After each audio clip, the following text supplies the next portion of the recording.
에베네셀 사무엘상 7장에 나오는 사건이죠. 여기까지 도우신 하나님을 기념하면서 세운 기념비의 이름입니다.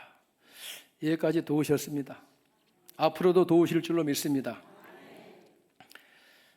바울 사도가 1차 선교 여행을 마치고 최초 선교사를 파송했던 모 교회인 수리아의 안디옥으로 귀환을 했습니다. 오랫동안 있으니라 14장 28절에 그렇게 기록됐습니다. 약 1년 정도 체류했는데 바울 사도의 일생에 가장 편안한 봄날이 아니었을까 그렇게 예상됩니다. 그러나 마냥 평온만 계속되지 않죠. 우리 인생이라고 하는 게 꽃길만 늘 이어지는 것도 아니고 그렇다고 비바람 몰아치는 험한 길로만 이루어지는 것도 아닙니다. 바람이 불 때도 있고 훈풍이 불 때도 있고 그렇습니다. 교회도 마찬가지입니다. 좋았던 그런 기간이 어느 한 사건을 통하여 교회에 큰 파문이 일어났습니다. 1절 다 함께 읽겠습니다. 어떤 사람들이 유대로부터 내려와서 형제들을 가르치되 너희가 모세의 법대로 할례를 받지 아니하면 능히 구원을 받지 못하리라 하니.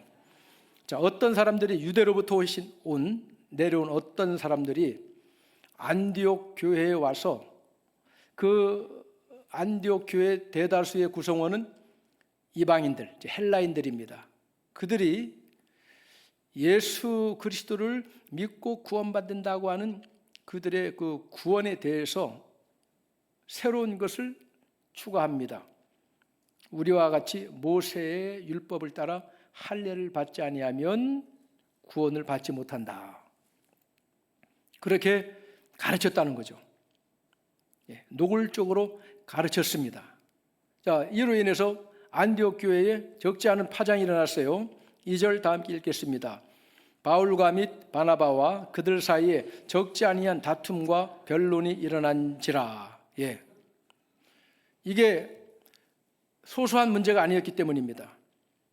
왜냐하면 구원에 직결된 문제입니다. 본질에 관계된 문제예요. 시대에 따라 상황에 따라 혹은 처한 어떤 형평과 문화적 배경에 따라 다양하게 나타날 수 있는 그러한 것이 아니에요. 어떤 교회들은 악기를 사용하면서 찬양을 하기도 하고 또 어떤 교회는 그러한 악기 사용하는 것을 극히 자제하는 경우도 있고 이거는 형편에 따라 교회가 나름대로 선택할 수 있는 문제예요.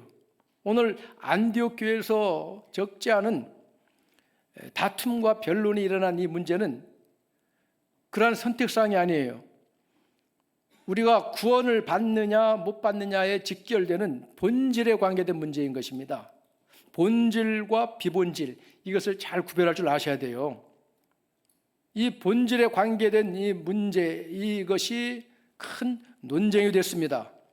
그 중에 바울이 가장 극렬하게 아마 이 문제에 대해서 대적을 했을 것 같습니다.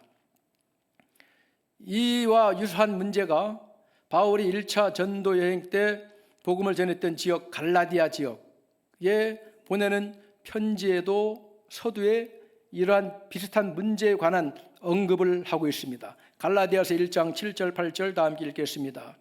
다른 복음은 없나니 다만 어떤 사람들이 너희를 교란하여 그리스도의 복음을 변하게 하려 함이라. 그러나 우리나 혹은 하늘로부터 온 천사라도 우리가 너희에게 전한 복음 외에 다른 복음을 전하면 저주를 받을지어다. 아멘. 어떤 교회는 물론 대다수의 교회들은 사도신경을 하고 또 우리 같은 경우에는 사도신경 대신에 마태복음 10장 16절 주는 그리스도시요 살아계신 하나님의 아들이심을 믿습니다는 모든 신경의 기본이 되는 그 고백을 하죠. 그러면 사도신경을 안 하면 저주를 받을지어다? 그런 차원이 아니에요. 그리스도 교회에서도 사도신경을 하는 교회도 있고 또 이런 우리와 같은 마태복음 10장 16절의 신앙 고백을 하는 교회도 있고 다양합니다. 오늘도 우리 찬양대처럼 찬양대 가운을 입지 않고 하는 경우도 있고 가운을 입는 경우도 있고 가운을 입지 않은 찬양되는 그런 말은 없습니다. 다양해요. 그런데 바울 사도께서 저주를 받을 것이다. 이거는 다른 복음을 전하거나 가르치면, 복음은 우리의 운명을 좌우하는 것입니다. 이 땅에서만의 운명이 아니라 이 세상은 잠깐입니다, 여러분. 인생 잠깐이에요. 영원한 삶이 예비되어 있어요. 이 땅에서도 하나님의 은혜를 누리느냐 못 누리느냐 뿐만 아니라 영원한 삶을 어디에서 살 것이냐를 좌우하는 문제가 복음이에요. 본질적 문제이기 때문에 다른 복음을 전하면 누구를 막론하고 저주를 받을 것이다 하고 바울 사도가 적극적으로 이렇게 얘기할 정도면 안디옥 교회에서 이 문제로 인해서 서로 변론하고 한 것이 얼마나 극렬했다는 것을 알 수가 있습니다. 그래서 이 문제 해결을 위해서 초대교회의 사도들 그리고 장로들, 지도자들에게 이 문제를 공식으로 의제를 올립니다. 그래서 제1회 기독교 교회에 공의회가 열려요. 그래서 예루살렘 총회 혹은 예루살렘 공의회라고 하는 것이 개최됩니다. 바울과 바나바를 비롯해서 대표자들을 예루살렘 교회로 올려 보냅니다. 그래서 베네게와 사마리아 지역을 거쳐가면서 하나님께서 이방인들에게도 구원 얻는 복음을 통하여 많은 이방인들이 구원받았다는 소식을 전하면서 서로 기뻐하면서 이제 예루살렘에 도착을 합니다. 자, 예루살렘에 도착했는데 안디옥 이방 지역에 있는 안디옥 교회에서 온 대표자들을 예루살렘 교회는 어떻게 맞이했을까요? 4절 다 함께 읽겠습니다. 예루살렘에 이르러 교회와 사도와 장로들에게 영접을 받고 하나님이 자기들과 함께 계셔 행하신 모든 일을 말하며 온 교회가 기쁘게 맞아들였다는 것입니다. 사도들과 및 장로들, 교회의 지도자들도 기쁘게 반갑게 맞아들였다는 것입니다. 그러던 가운데 5절 다 함께 읽습니다. 바리새파 중에 어떤 믿는 사람들이 일어나 말하되 이방인에게 할례를 행하고 모세 율법을 지키라 명하는 것이 마땅하다 하니라. 자, 그렇다면 여기에서 1절에 어떤 사람들이 유대로부터 내려와 했을 때 이 어떤 사람들의 정체를 알 수가 있습니다. 5절에 누구입니까? 바리새파 중에 어떤 믿는 사람들. 바리새파는 유대의 여러 종파 중에 가장 그 신앙의 원칙을 고수하는 파예요. 바리새파라는 뜻은 분리되다는 뜻이에요. 그들은 하나님의 그 모세 율법을 원한 그대로 철저하게 지키는 것을 표방하는 그러한 종파인데 이 바리새파 사람들 중에서도 예수 그리스도를 믿는 사람이 생겼다는 거예요. 그런데 그들이 믿고 거듭난 이후에 그 바리새파의 그 전통과 그것을 벗어버리지 못했다는 거죠. 우리가 신앙생활을 하기 이전에 어떤 분들은 무속에 깊이 빠져 있는 분들은 신앙생활을 하면서 무속적 그 성향을 하루아침에 벗어버리지 못합니다. 또 불교에 심취했던 사람들은 또 불교에 심취했던 그 성향을 하루아침에 벗어버리지 못해요. 영향이 갑니다. 오늘 이 바리새파 사람들도 철저히 근본주의적 원칙주의적 유대 그 율법주의에 그 깊게 뿌리 박혀 있었기 때문에 거기에서 미처 벗어나지 못해가지고 우리의 구원이라고 하는 것은 예수 그리스도를 믿음으로만 구원받는 것으로는 부족하다 이렇게 생각된 거예요. 그리고 그것을 다른 사람들에게 적극적으로 가르치는 겁니다. 할례를 받아야 된다. 할례는 말 그대로 남성의 그 생식기를 표피를 자르는 겁니다. 하나님께서 아브라함에게 명하셨습니다. 그런데 할례를 명하기 전에 창세기 15장 6절에 하나님께서 아브라함에게 약속을 주셔요. 수많은 자손들을 약속하셨을 때 아브라함은 그 하나님의 약속을 믿었어요. 누구를 믿었기 때문에? 하나님을 믿었기 때문에 하나님의 하신 약속을 믿었다는 거죠. 그래서 하나님은 그 아브라함의 믿음을 의롭다 하셨습니다. 의롭다는 것은 우리가 하나님 앞에 대면하여 설 수 있는 자격을 가졌다는 거예요. 할렐루야. 그 후에 창세기 17장에 가서야 하나님은 아브라함에게 모든 남자들은 생후 8일째 되는 날 할례를 행해서 그 하나님의 언약의 자손인 표를 그 몸에 새기게 하라 한 것입니다. 그러니까 의롭다 인정함을 받는 것, 신약에 와서는 구원을 받는 문제는 할례를 받느냐 안 받느냐 차원이 아니라 믿음으로 받은 겁니다. 아멘입니까? 그런데 이게 모세 시대에 와서는 공식적인 할례가 율법이 되었습니다. 그때로부터 유대인들은 우리는 할례 받은 민족이다라고 하는 민족적 자부심 하나로 버텨온 사람들이에요. 우리가 성골 하잖아요. 우리가 진짜다, 우리가 진품 하나님의 자녀다. 그러므로 이방인들도 우리와 같이 율법을 지키고 율법에 따라 할례도 받아야만이 구원받는다라고 하는 것을 강력하게 주장한 거예요. 그런데 하나님께서 할례를 명하셨지만 하나님이 강조하신 것은 육신의 그 할례가 아니라 신명기 10장 16절에 보면 모세는 출애굽 2세대들에게 다시 한번 하나님의 말씀을 율법을 강조하면서 너희는 마음의 할례를 받아 마음을 완고하게 하지 말라. 즉 출애굽 1세대들처럼 불신으로 마음이 완고해져 가지고 가나안 약속의 땅에 못 들어간 채 광야에서 그들의 생애를 마쳤던 마음이 완악한 1세대들 같이 하지 말고 너희들은 마음의 할례를 받아라 그래요. 몸의 할례보다 더 중요한 것이 어떤 할례라고요?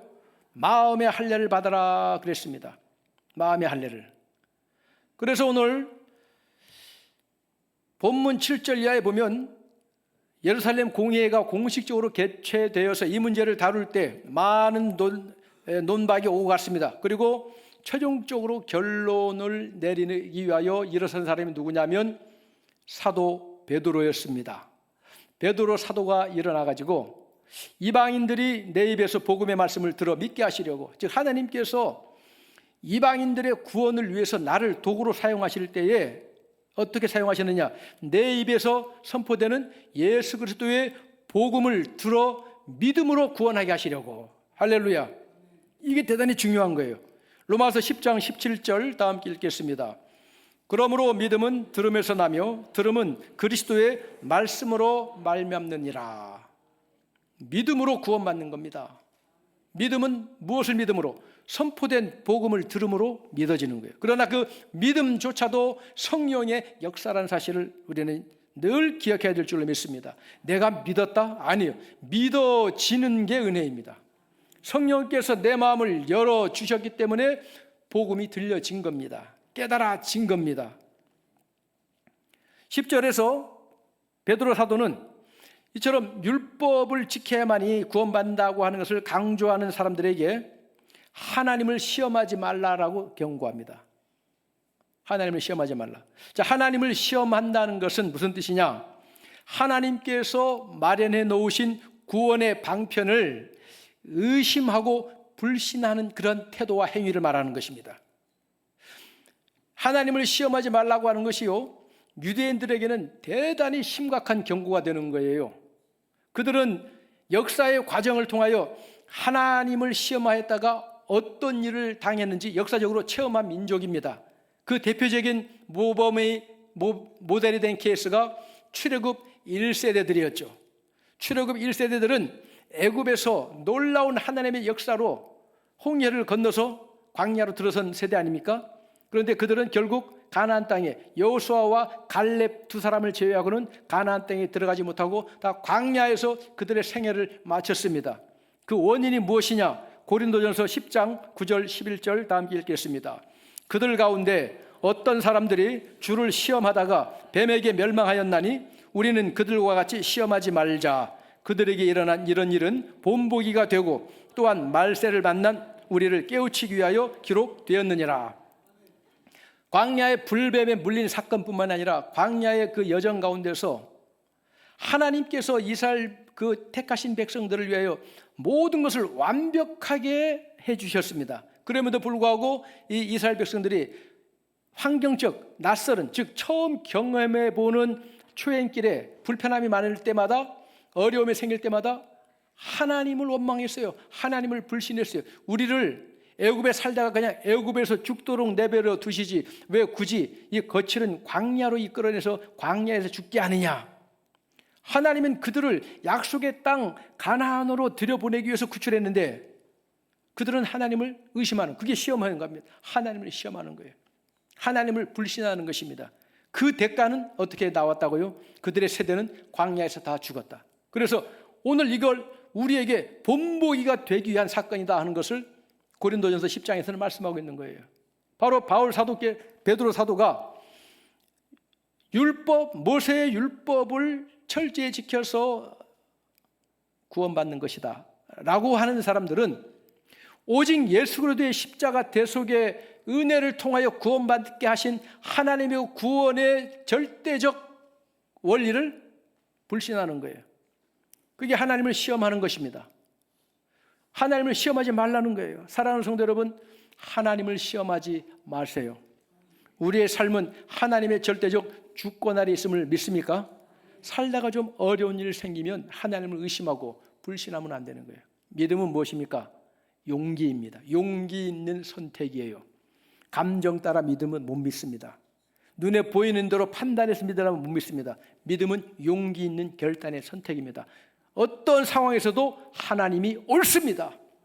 나는 다 이해하지 못하지만 내 모든 삶을 하나님께서 주관하셔서 하나님의 선하신 계획을 이루어 가심을 믿습니다. 그러므로 오늘 이 기막힌 상황 속에서도 나는 주를 찬양하겠습니다 라고 하박국 선지자와 같은 그러한 믿음의 용기 있는 고백을 하며 살아가는 우리 모두가 되시기를 주님의 이름으로 축복합니다. 구원은 은혜입니다. 하나님의 은혜입니다.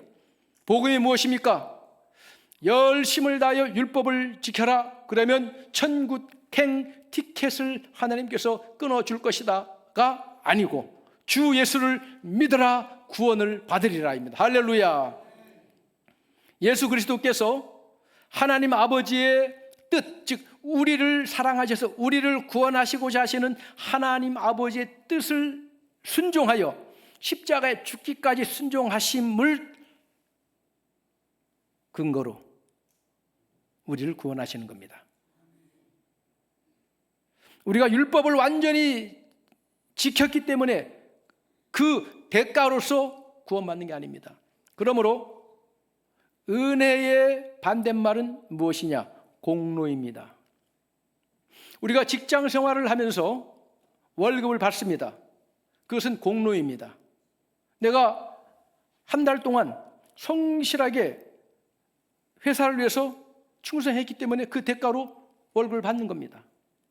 그렇잖아요? 그건 공로입니다. 그런데 우리가 구원받는 것은 내가 성실하게 열심히 충성했기 때문에 그 대가로 받는 것이 구원이 아니라는 거예요. 구원은 절대적인 하나님의 무조건적인 은혜로 받는 것입니다. 할렐루야. 오늘 이 문제는요, 2000년 기독교 역사의 가장 뿌리가 깊은 이단이냐 정통이냐를 구별하는 가장 중요한 시금석이 되는 거예요. 무슨 파냐? 그리스도의 교회냐? 장로교냐? 감리교냐? 무슨 파냐가 아니라 구원은 오직 복음 대신 예수 그리스도를 믿음으로 말미암아 받는 거예요. 이게 본질인 겁니다. 8절에서 베드로 사도는 자신의 경험, 이방인들도 유대인들처럼 율법을 지켜야 되는 그 의무를 수행해야만이 구원받는 것이 아니라 이방인들은 오직 선포된 예수 그리스도의 복음을 듣고 믿음으로 구원받는다는 것을 베드로 사도는 체험했잖아요. 사도행전 10장에 이방인 로마의 백부장 고넬료의 가정에 가서 복음을 선포할 때에 그들은 할례를 받지도 않았고 모세 율법을 따라 안식일의 규례를 지키고 뭐 이런 것을 한 번도 해보지 않았는데 단지 베드로 사도가 그들에게 가서 예수 그리스도의 복음을 선포하고 그 복음을 선포할 때 성령께서 그 고넬료와 그들의 가족들의 마음을 열어 예수 그리스도의 복음을 믿게 하는 순간 그 모든 가정의 가족 구성원들에게 성령이 임했습니다. 할렐루야. 그 상황을 체험한 베드로는 야, 하나님께서 이방인들에게도 성령을 우리에게 부어주신 것처럼 오순절에 약속하신 성령을 우리에게 부어주신 것처럼 이방인들에게도 성령을 부어주시는 것 보니까 역시 구원은 오직 예수 그리스도를 믿음으로 말미암아 받는 거 맞구나 하는 것을 확인한 거예요. 오늘 그것을 체험하면서 8절에 보니까 우리에게와 같이 그들에게도 성령을 주어 확정하셨다는 거죠. 그렇다면 성령이 우리에게 임하심은 우리가 구원받은 하나님의 자녀임을 확신하는 표인 것입니다. 에베소서 1장 13절 다 함께 읽겠습니다. 그 안에서 너희도 진리의 말씀 곧 너희의 구원의 복음을 듣고 그 안에서 또한 믿어 약속의 성령으로 인치심을 받았으니 아멘. 사랑하는 성도 여러분, 성도님들이 성령을 받은 것은 교회에서 신앙생활 열심히 잘해서 어떤 직분을 받았을 때 비로소 성령 받은 게 아닙니다. 믿는 자에게 하나님께서 선물로 우리에게 임하게 하신 성령님이라는 사실을 믿으시면 아멘입니다. 성경 말씀도 아직 잘 몰라요. 그런데 이상하게 내 마음이 변화된 것을 본인이 압니다. 아멘입니까? 성령이 임하셔서 그래요. 그러면서 신앙생활을 하면서 하나님의 말씀을 배워가면서 그것을 점점 구체적으로 인식하는 과정입니다. 구원받는 것은 신앙생활의 첫 출발입니다. 마지막 종착역에 가서 너 하는 거 보고 너는 구원받을 자격이 있다, 구원받거라가 아니라 구원받고 시작하는 거예요. 할렐루야. 그러므로 할례라고 하는 것은 하나님께서 우리에게 요구하시는 할례는 몸에 받는 할례가 아니라 우리의 마음이 변화되는 거예요. 우리의 마음이 옛사람은 주와 함께 죽고 그리스도 안에서 새로운 생명으로 거듭나는 것을 얘기하는 것입니다. 로마서 2장 28절 29절 다 함께 읽습니다. 무릇 표면적 유대인이 유대인이 아니요 표면적 육신의 할례가 아니니라. 오직 이면적 유대인이 유대인이며 할례는 마음에 할지니 영에 있고 율법 조문에 있지 아니한 것이라. 아멘. 영에 있다는 것은 우리의 본질이 바뀌어지는 거예요. 우리의 죽었던 영이 성령의 마음으로 살아나는 거예요. 아멘입니까? 이게 진정한 할례예요. 이게 거듭난 것이에요. 이게 바로 새 사람이 됐다는 것입니다. 고린도서 3장 6절 말씀에 율법 조문은 죽이는 것이요 영은 살리는 것이니라. 영이 무엇이냐? 성령입니다. 성령은 우리를 살리는 것이고 율법 조문은 우리를 죽이는 거예요. 율법 조문은 우리를 정죄하는 것입니다. 우리가 하나님 앞에서 죄인됨을 낱낱이 밝혀주는 것이 율법 조문이에요. 그런데 그 율법을 지킴으로 구원받겠다는 것은 환상 중에 환상인 것입니다. 그런 허망한 꿈은 꾸지도 마세요. 성령으로 살아가는, 성령으로 거듭나는 것입니다. 할렐루야. 그래서 고린도후서 3장 17절에는 주는 영이시니 주의 영이 계신 곳에는 자유함이 있느니라. 그 자유가 무엇입니까? 우리가 어떤 육신적 나의 어떤 노력과 능력으로서 무엇을 지키고 무엇을 이루어야만이 구원받을 수 있다는 그 불가능한 무거운 짐에서 벗어지고 예수 그리스도께서 십자가상에서 다 이루었다, 테텔레스타이, 우리의 모든 죄값을 다 치루었다라는 주님의 이루신 그 은혜 안에서 정죄함의 두려움이 없이, 할렐루야, 영원한 영벌의 죽음의 두려움이 없이 하나님을 마주할 수 있는 자유가 우리에게 은혜로 주어진 것입니다. 골로새서 2장 11절 12절 다 함께 읽겠습니다. 그 안에서 너희가 손으로 하지 아니한 할례를 받았으니 곧 육의 몸을 벗는 것이요 그리스도의 할례니라. 너희가 침례로 그리스도와 함께 장사되고 또 죽은 자들 가운데서 그를 일으키신 하나님의 역사를 믿음으로 말미암아 그 안에서 함께 일으키심을 받았느니라. 아멘. 그렇다면 영적인 할례, 표면적 할례가 아니라 마음의 진정한 영적인 할례를 받은 사람들은 어떠한 고백을 할 수 있습니까? 갈라디아서 2장 20절처럼 내가 그리스도와 함께 십자가에 못 박혔나니 그런즉 이제는 내가 사는 것이 아니 오직 내 안에 그리스도께서 사시는 것이라. 이제 내가 이 육신의 몸을 입고 육체 가운데 사는 것은 나를 사랑하사 나를 위하여 자기 자신을 버리신 하나님의 아들을 믿는 믿음 안에서 사는 것이라는 고백이 나오는 거예요. 할렐루야. 이런 고백에 여러분이 아멘이 되십니까? 그것은 육으로 하는 게 아니라 내 안에 계신 성령께서 감동하시기 때문에 의심 없이 아멘이 나오는 거예요. 할렐루야. 10절 다 함께 읽겠습니다. 10절. 그런데 지금 너희가 어찌하여 하나님을 시험하여 우리 조상과 우리도 능히 매지 못하던 멍에를 제자들의 목에 두려느냐.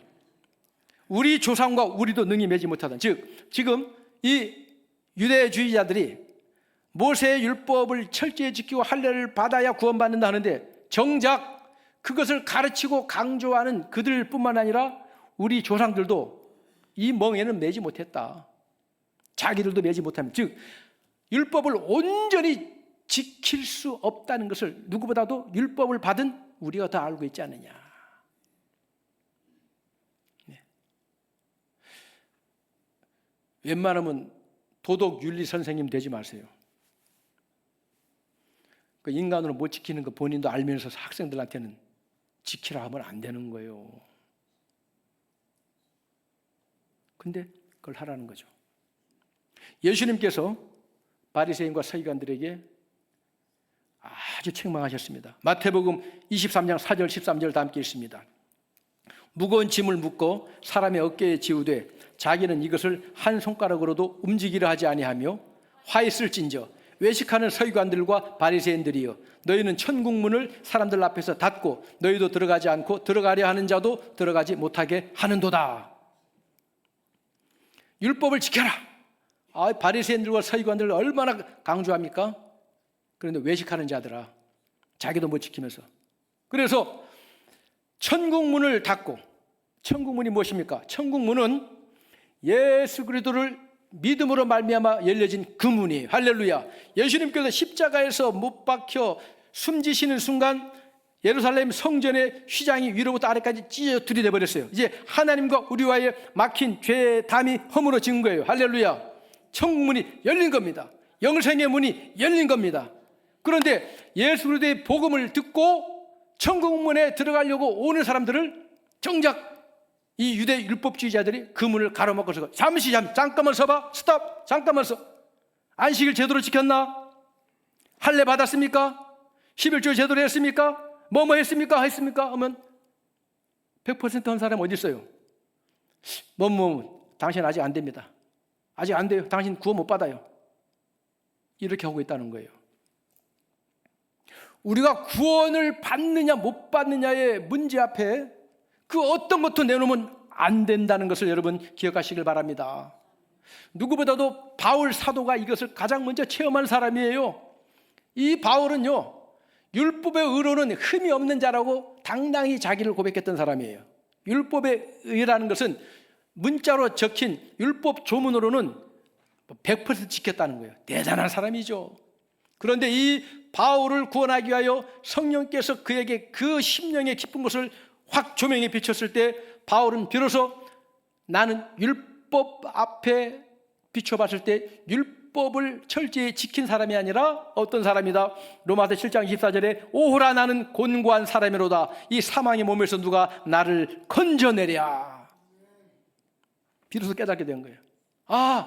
나는 문자적으로 사람들의 보이는 부분에 있어서만 율법을 지켰지 진정 그 율법의 본질적 의미에 있어서는 나는 못 지켰구나. 내 안에는 살인하지 말라. 내 안에는 날마다 살인하는 살인 마귀가 내 안에 살아올리고 있었구나. 음란의 영이 나를 사로잡고 있었구나. 정죄하는 비판의 영이 나를 사로잡고 있었구나 하는 것을 비로소 깨닫게 된 거예요. 그래서 오호라 나는 공고한 사람이로다. 하나님의 율법 앞에 그 진정한 율법의 진리의 빛 앞에 자신을 비춰보니까 오호라 나는 공고한 사람이로다 했던 바울이 예수 그리스도를 믿는 믿음의 그 빛이 비추었을 때 예수 그리스도의 십자가의 대속의 공로를 의지하여 하나님 앞에서 흠도 없고 점도 없고 티도 없는 완전한 의인이 된 자신을 발견하는 고백을 하게 됩니다. 로마서 8장 1절 2절 다 함께 읽습니다. 그러므로 이제 그리스도 예수 안에 있는 자에게는 결코 정죄함이 없나니 이는 그리스도 예수 안에 있는 생명의 성령의 법이 죄와 사망의 법에서 나를 해방하였음이라. 아멘. 나의 모든 죄를 율법 앞에서 율법을 지키는 자가 아니라 율법을 범하는 하나님 앞에 죄인일 수밖에 없는 나의 모든 죄를 누가? 예수 그리스도께서 십자가에서 대신 감당해 주심으로 말미암아 이제는 결코 정죄함이 없다는 것입니다. 믿으시면 아멘입니다. 죄와 사망의 법에서 해방되었고 생명의 성령의 법이 나를 이끌어가는 거예요. 할렐루야. 모든 인간은요, 아무리 의로운 척해도 하나님의 그 불꽃 같은 눈동자 앞에 성령으로 역사하는 말씀의 빛 앞에 비춰오면 죄인임이 판명됩니다. 어떤 분들은 그래요. 나는 평생 살면서 경찰서 한번 안 가봤다. 경찰서 한번 안 가보죠. 이 자리에 대부분 경찰서 파출소 한번 다 안 가봤을 겁니다. 그죠? 예. 저는 교도소 딱 한 번 가봤어요. 언제 가봤느냐? 아프리카 케냐에 교회 창립 60주년 기념 교회를 교도소에 세웠잖아요.